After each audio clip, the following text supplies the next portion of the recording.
অভিজিৎ রায়কে। অভিজিৎ রায় দাদাকে যখন মেরে ফেললো, তো তখন কিন্তু ওই যে সোহাগের যে আমি ভূমিকা দেখেছি, রকমারি থেকে সমস্ত অভিজিৎ রায়ের বই নামিয়ে দিয়েছে। শুধু তাই না, ভয় পেলে বুঝতাম যে ব্যবসায়িক জায়গায়।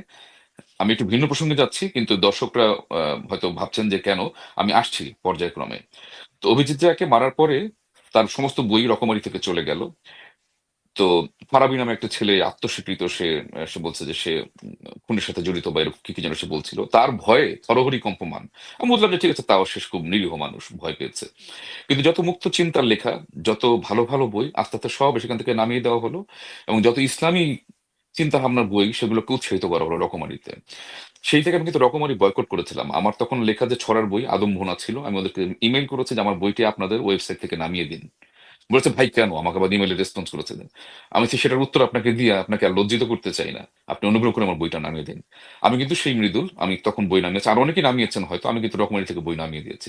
তো সেই মৃদুল আমি আমার ছোট্ট জায়গা থেকে আমি প্রতিবাদ করেছিলাম যে প্রথম আলোতে আমি লিখবো না। আমি কে এমন লেখক? আমি কোনো বড় লেখক নই, অল্প কিছুই লেখালেখি করি। কিন্তু আমি বলেছিলাম আমি লিখবো না, কোনোদিন আর লিখবো না প্রথম আলোতে।